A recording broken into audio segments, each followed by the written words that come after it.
Hi guys, it's Dean here from Barra Buddies.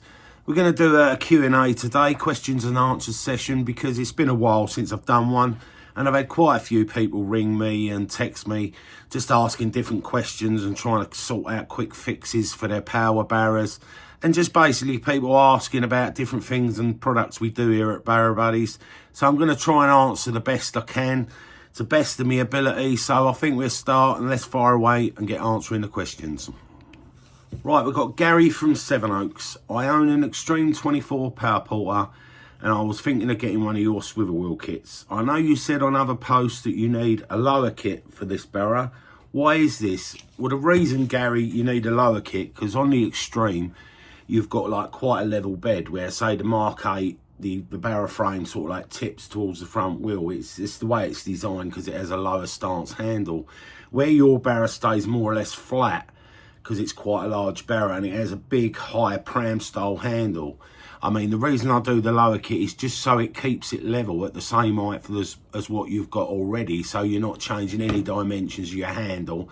Obviously with the swivel wheel kit you've got better stability and you've got that turning capability, but it's just, the reason is because you've got a nice high handle is basically it. It's the lower kit keeps your barra level, you've got the higher kit, the lower kit with a high handle, so it's just keeping everything nice and all in shape as how the Extreme is. I mean, obviously if you've got a Mark 8, the reason they have the higher kit, because they have that stance towards the front wheel, is because the handles are set lower down. And if I was to put a lower kit and level a Mark 8, say, the handles would just be too low. It'd be uncomfortable. I mean, at the end of the day, we're here so everything's more comfortable and it's a pleasure to use.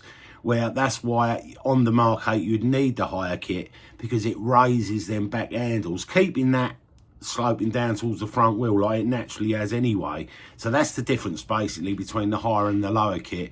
It's just what handle setup you've got on it basically, and that's about it, mate. So I hope that answers that question.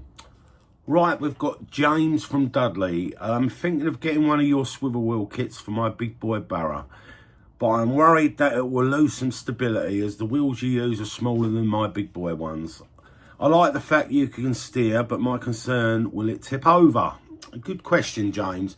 The reason I bought out this kit wasn't just for the steering capability, it was for the stability that it give your barra, because all the barras out there, basically, they say it's how you load them up, but it's not. If you get uneven ground, you can't, do anything with it. The barra naturally wants to tip. That's why with this swivel wheel kit I've made it a little bit wider. I mean, say you've got an Extreme that has the big wide tyres, this is a couple of inches either side, just that little bit wider. I mean, at the end of the day you think, oh, that's wide, but who actually has their sidebars all the way in? You normally have them out 2 or 3 inches anyway, which sort of like levels it up with the width of the barra anyway. But as stability goes, with this kit on, it will make your barra 50% more stable than what it is with the big knobbly tyres.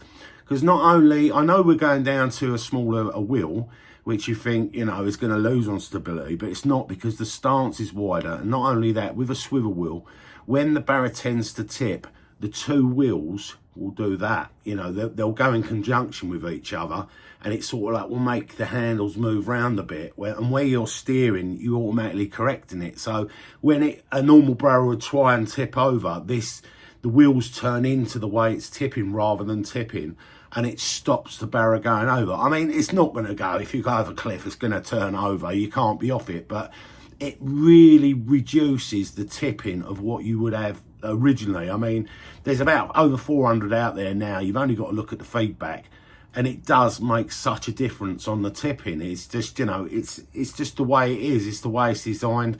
It's just to stop that initial tip, because there's nothing worse than tipping and you get the strain on the handles, bendings. A lot of the times, if you're old, it's going to go over because you haven't got the strength to hold it. So, I mean, this has got so many benefits with the swivel wheel kit of, just that it's more stable. You can steer it. There's no lifting. You've got your independent brakes on each wheel, which just go on and off with your foot, which I'm sure you've all seen on the videos. But as stability goes, not an issue whatsoever. I mean, a lot of people think, oh, well, I'm going to lose traction, this, that and the other, because I haven't got my big knobbly wheels on the back. It's not the case, because where you want your traction is your front wheel. So it's best to have, I know they don't all have knobbly tyres, but on the front wheel it's best to have a knobbly tyre, because that's where the power's going.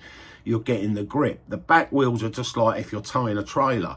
That's why they're smaller wheels. They're there just to cut through the mud, just to turn. They're just a trailing wheel. It's just everything's, the power and the pull is coming from the front. That's what's digging in and pulling you up this hill or whatever. The back's just trailing through. So by having the thinner, you know, Mark 8 sort of size wheel, the 10-inch pneumatic, it's helping you, because it's not only reducing drag, because the amount of drag you get on them big knobbly tyres at the back, just gaining mud, it's putting extra weight on your barrow, extra stress on it. It's actually draining your battery quicker than, you know, what it would do with the thinner back wheels, because they're just cutting through and they haven't got as much pressure and drain on that battery. So you're going to get more battery life out of your barrow as well. So, you know, there's so many benefits, and I hope I've covered most of them on that one, mate. And like I say, strength's not an issue. They're tested to over 20 odd stone. So, you know, if that's all you're thinking about, stability, definitely go for it, mate, because it's a winner. I mean, if you're not happy, I'll give you your money back. It's not a problem. But I'm sure you'll be well impressed if you invest in a set. So I hope that answered your... Right, I have Stan from Lincolnshire. I have a Powerport Mark 7 and it only works in reverse, but won't go forward. Is this something you can fix? I'm afraid you can't fix it, Stan. I mean, you can go back, open up your black plugs with the white arrows, make sure there's no dirt and grit, but where you're getting a reverse and a forward, it's more or less saying that it's connected, and if you haven't touched them, it's very unlikely that it is that.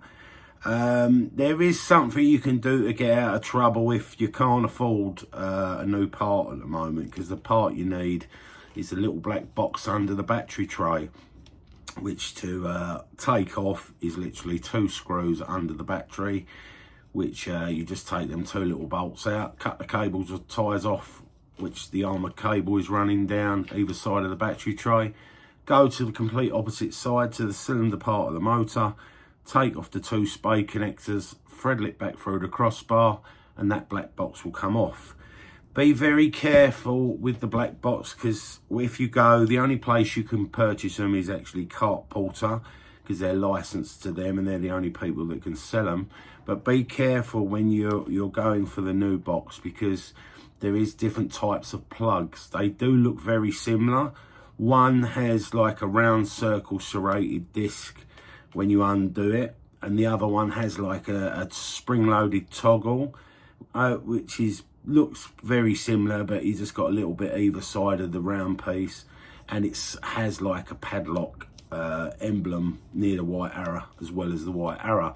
So be careful on a Mark 7. If it's an early Mark 7, you may have the old style plug, or you may be lucky and have the new style plug, but I'm afraid the only way to get that back is to go to Powerport and purchase that part, and they are quite pricey, so I'll let you do your own research on that bit. As for if you can't afford a couple of £100 on a new part and you want a quick fix, you can reverse like the polarity on the motor, which is the cylinder part of the motor has like a rubber grommet. You'll see an orange wire and a black wire going into this power unit, the round cylinder part of the motor itself. Pull the rubber grommet down slowly either side. Don't pull it all off, because it can be a bit of a pain to put back on. Just go down enough so you can see the orange spade connector and the black one. You can just reverse them. It's not a live and a positive. It's not going to blow anything up. Just reverse them. If once you've reversed them and put your grommet back, and then you go on your hand controller, when you put it in reverse, it will go forward, but it will only give you that slow reverse speed forward. You'll have no speed control like you do in forward. It's just a quick fix. If you're stuck out of the swim and you've got no power and you're getting on a bit and it's hard to push, you will be a bit slower, but it's just going to give you power, because all you're doing is putting the reverse that's working into the forward motion. Obviously on your hand controller it's back to front, but if you do that and it does that process, then it's definitely that box black box that is broken, and it's not the hand controller, because you've just shown by reversing it that the hand controller is working in forward and reverse, so that's doing its job. But the brain of it is that black box under the battery tray, mate. So I'm afraid it's just one of them things. It does happen from time to time, but you've got to get on the Carporter, mate, and give them a tinkle stand, and hopefully they'll be able to sort you out and get you up and running again. So I hope that helps and answers your question, mate.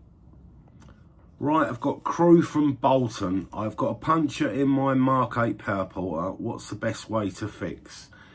Well, Crew, the best way to, well, a quick fix, I wouldn't say the best, but a quick fix is, a lot of people are using these days a product called slime, which is like a canister you play, and it sort of like sprays the slime into your tyre and turns it into a puncture-proof tyre. I mean, a lot of people are saying it's brilliant. A few people have said it's not worked. I think it depends on how bad a puncture you've got. Obviously, if you're pumping it up and it's flat and it's not pumping up full stop, then you must have a pretty big gash somewhere. Maybe actually in the tyre, I don't know. You know, it could be worth using the slime just to give it a good try, because it is a bit of a pain up the bum to change it. Other than that, it's changing the inner tube, which obviously you need to get into one of the sides of the tyre. And the way you do it is on the battery tray side, you have to take that arm off. So it depends what model you've got. If you've got the slightly newer models, they obviously have a crossbar between the two arms built in, which is just literally a couple of bolts for you to take that part and slide it out when you slide the arm off. But it won't come out until you get the arm. You have to do it all together. But it's basically, you've got to crack the bolt, which goes through the main solid axle, which drives you, which goes through that arm. Undo that, take it out. There is a sequence of washers, so be careful. Maybe take a picture or film the sequence of what it is when it comes off, so you know how it goes back.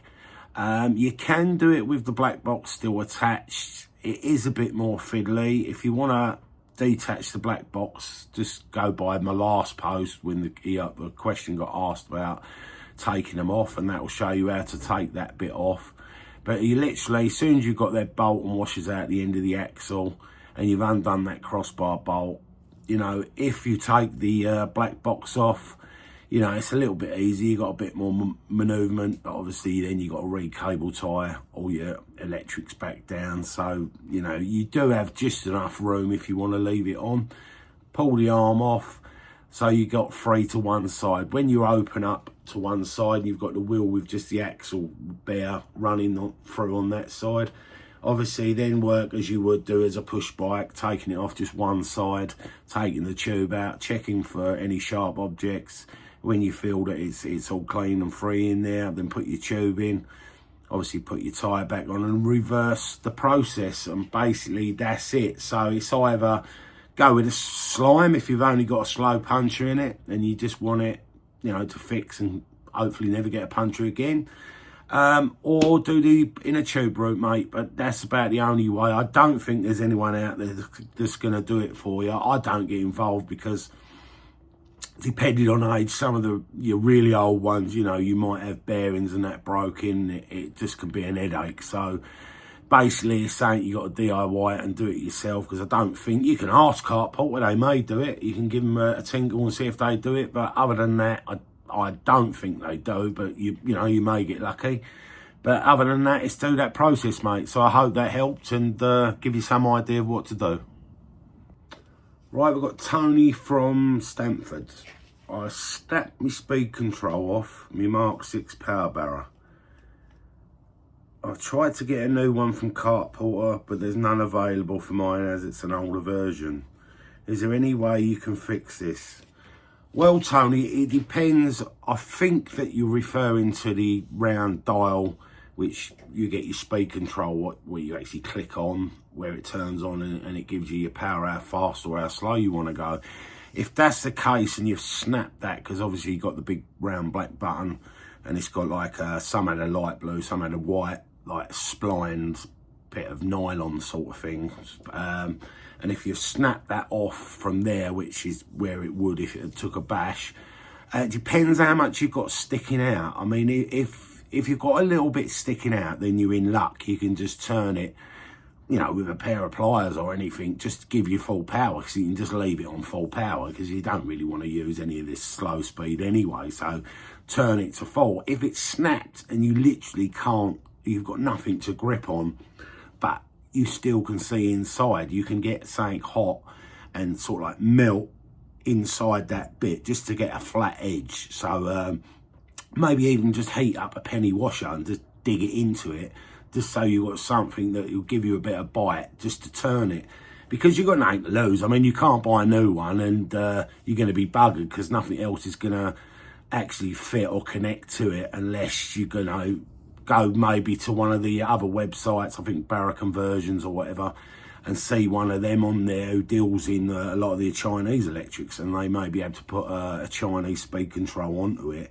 But other than that, as a quick fix, I would try and just get that spline turning, because obviously all you got to do is go round to the right, and it's only a bit of nylon-y plastic, so you know you can heat stuff up as long as you don't go crazy and melt it to bits. You're just heating a nice little slot so you can get a little flathead screwdriver in there and just turn it, you know, all the way to maximum and just leave it on. And I mean, when you're not using it, just take your battery off, so, and it's going to turn itself off anyway, so you ain't got to bother with clicking it on and off, because it sounds like you've got one of the first type of power porters out there, which you're not going to get any of the parts, as you said. So you've got nothing to lose, mate. Just give it a go. Try and get that little spline moving any way you can, and hopefully that'll sort you out and can keep you going. So I hope that helped, Tony. So all the best on that one, mate. Right, we've got Peter from Woolwich. Blimey, Peter. This question's like a book. Should have the title on it or something. No, only joking, mate. Peter from Woolwich. I'm after a swivel barra, as I'm not getting any younger and it's becoming a mission getting down to the swim. I now have a triporter with a power kit on the front wheel, and I'm in debate just whether to get a new barra, as I see other companies have now copied your idea, but I'm not keen on the wheels they are using. Can you tell me the benefits of using your swivel wheel kit rather than getting one of your competitors' ones which has just come out? Well, Peter, the advantages of my swivel wheel kit is it's made from double the thickness steel of any of the others out there on the market. So it's 25 by 25, 2 mil thick instead of 1 mil thick. So strength is not an issue. It's like a tank. Other than that, mine is obviously a kit, which it's going to save you £9,000 by just converting what you've got already. So that's one added bonus straight away. Obviously, on my one, I use 10-inch pneumatic wheels, which is the same as been tried and tested for the last 25 years, as Kart Porter have always used them. So we know that wheel works and has benefits of being out there, and it goes over all rough terrain, where some of the competitors have got a thinner, harder type wheel, which is going to dig in and drag, especially in conditions like we have got at the moment, which is just going to stop the whole thing the way it works, and it's not going to turn properly. Also, the benefits on mine, I have an independent brake on both wheels, not just one. Both. Some of them have, I don't think they have none at all, which you click on with the tips of your toes and click off with the tips of your toes, so no bending involved.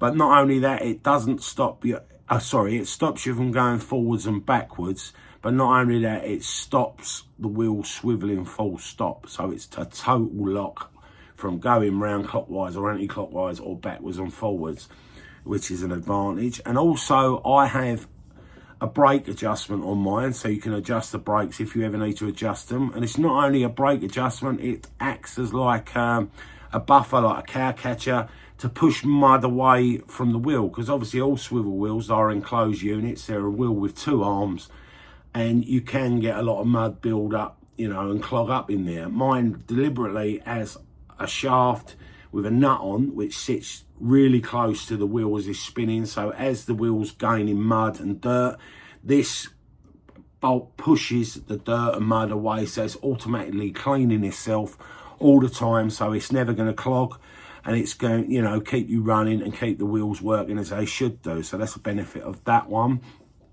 on it. Also, on my swivel wheel, the part that swivels is made of galvanised steel. So that part is never ever going to rust, because obviously the underside of that is where you're going to get your beating of your rocks and stones and everything, mud that's going to hit it, that will chip the powder coating off. You can't be off it in like a couple of years' time or whatever.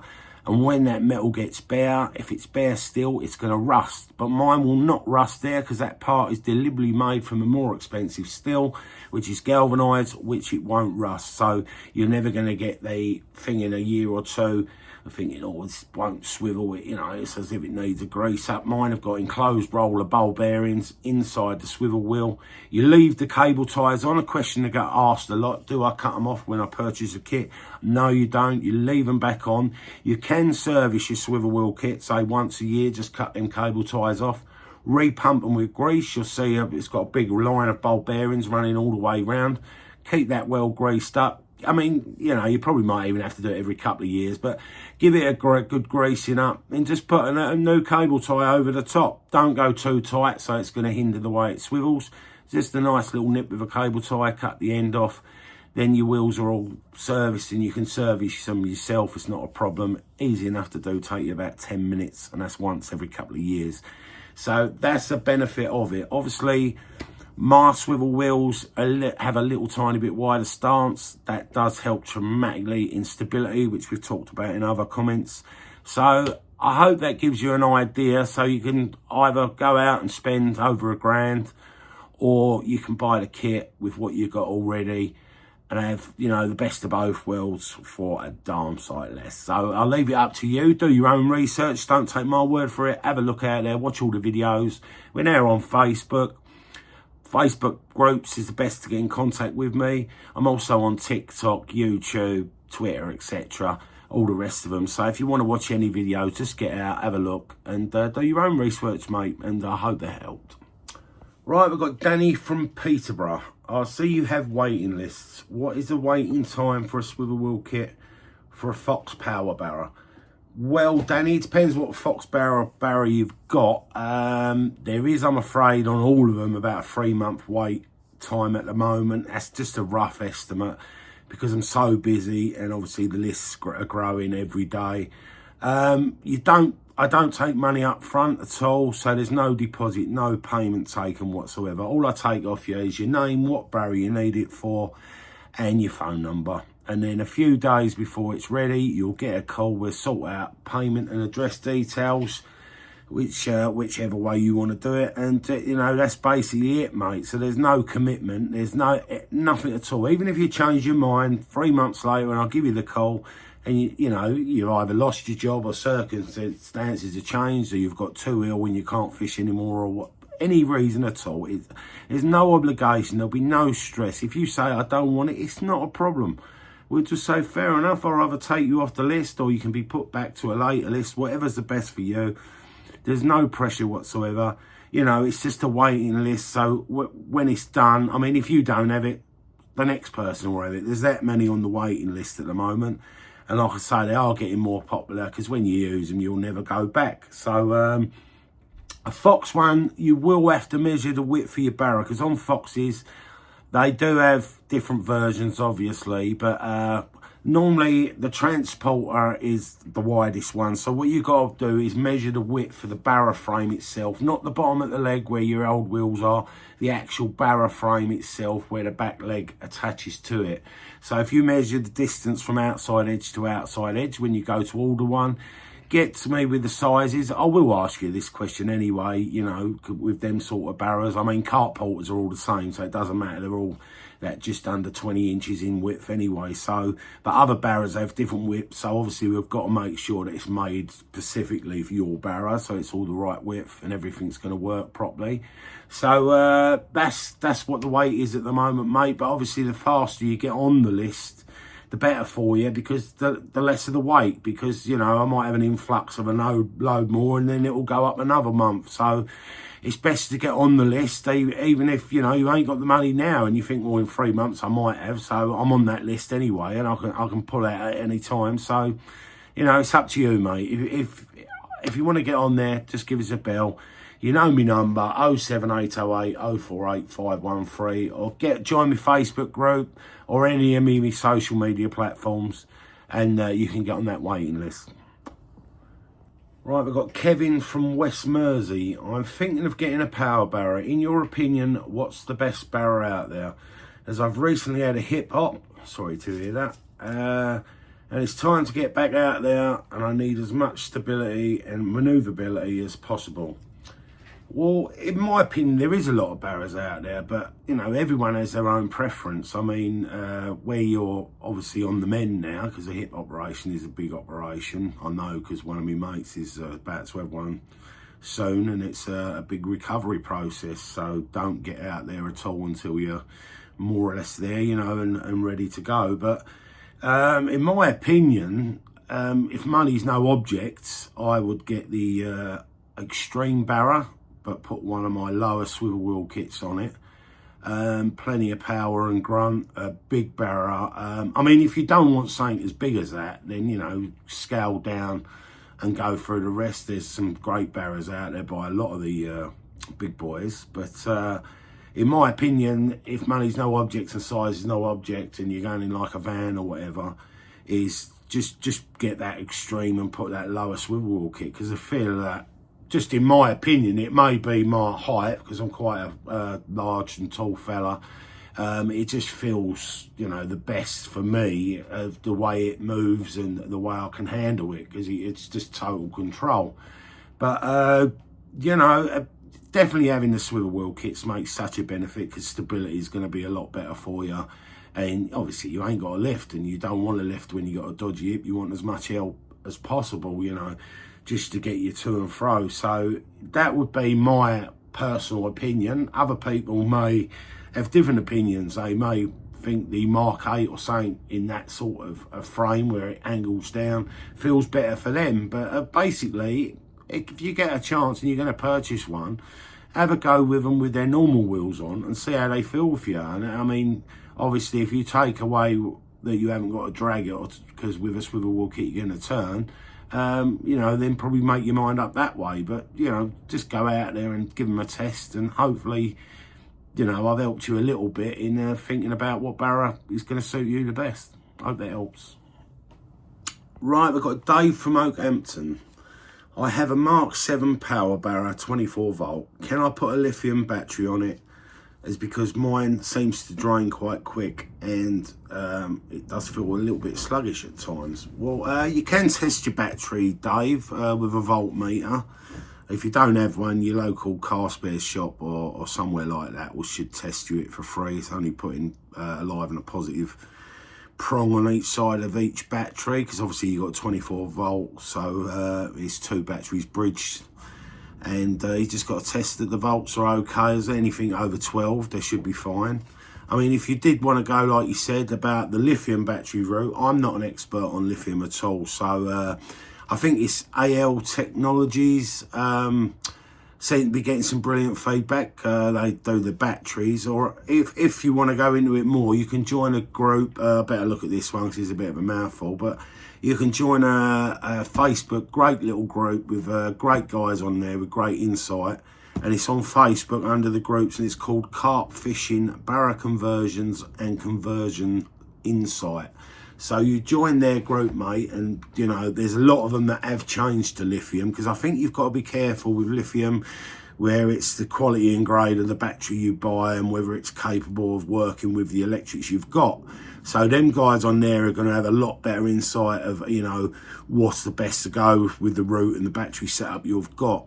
Obviously, lithium's a lot lighter and does last a lot longer, and you can get more power out of them. So they are expensive though. But go on there and either go to that AL Technologies or join that website, ask the question on there, and I'm sure the guys on there will help in any way they can and, you know, put you towards the battery you need. So hope that helps on that one, mate. Right, we've got Otto from Stratford. How wide is your swivel wheel kit? As I have a big boy, is it much wider? It's not a lot more wider than the big boy at all, mate. A couple of inches either side. But to be fair, we all have sidebars. And do you have your sidebars pushed all the way in? Because I normally have my sidebars out 2 or 3 inches anyway on my barrow, which sort of like makes it the same width. Other than that, these are 37 inches in total width. So if you need to measure, or you're thinking about getting them, you need to get through a gap, etc., 37 inches is the total width. Obviously, when you're going through gaps, the swivel wheel does help a bit, because you can put the nose in and snake the back round. So that's the width of it, mate. Not a lot much wider than your big boy at all. So hope that answered that question, Otto. I think we're going to wrap it up there, guys. We've answered quite a few of your questions now. Sorry if I haven't answered any that I haven't covered today. Still always get in contact with me if, you know, you've got a problem. I may be able to help, I may not. But at the end of the day, it's the price of a call for you. So it's not the end of the world. Like I say, if you're interested in any of my products, you know where we are on Facebook. Just put in Barrow Buddies under groups. Join a group. It's always free to join any group or subscribe to anything I do. There's no fees on anything. So if you want to join, if it's Facebook, TikTok, Twitter, or YouTube, just join them all, subscribe to them, get on there. It's always free to join. We always get different insight. We try to do Q&As when we can, but been so busy lately, it's been quite hard what we're trying to fit it in with the work that we're getting done. I mean, videos like this are done on off days when I'm waiting for steel and different parts to arrive, so I get a little bit of time so I can make a video and try and give you a bit more insight and everything. But I hope a lot of you are out there already, and I hope a lot will intend to go when it starts to warm up a bit, because not all of us like the cold, me included. But see you all guys again soon. Hope I answered most of the questions to the best of my ability, and tight lines. Bye for now.